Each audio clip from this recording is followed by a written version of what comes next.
Saul was king over Israel. He gathered an army and took some of the men into the hill country. The Philistines, enemies of Israel, were in the land.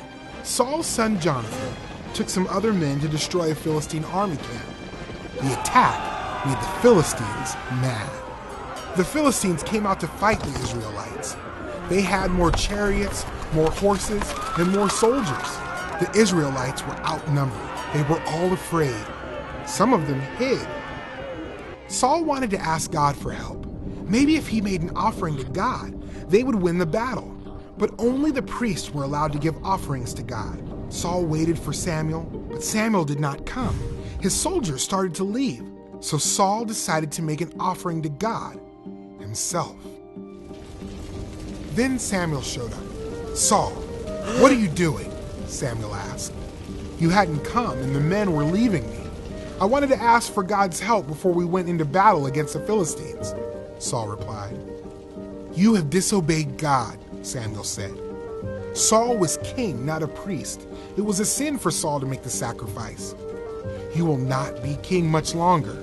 God is going to find someone obedient to be king." Sometime later, Samuel came to Saul with a message from God. God wanted Saul to attack the Amalekites. God said to kill all of the people and all the animals. So Saul and his army fought the Amalekites. They won, but they did not destroy everything like God commanded. Saul only destroyed the worthless things and things he didn't want. God told Samuel, "I regret that I made Saul king because he does not obey me." Samuel confronted Saul and told him what God had said.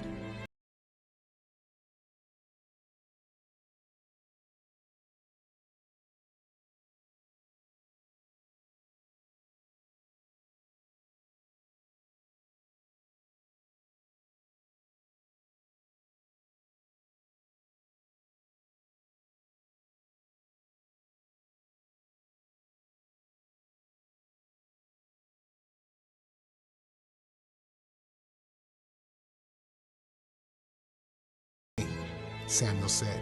Samuel left, and God was sorry he had made Saul the king of Israel.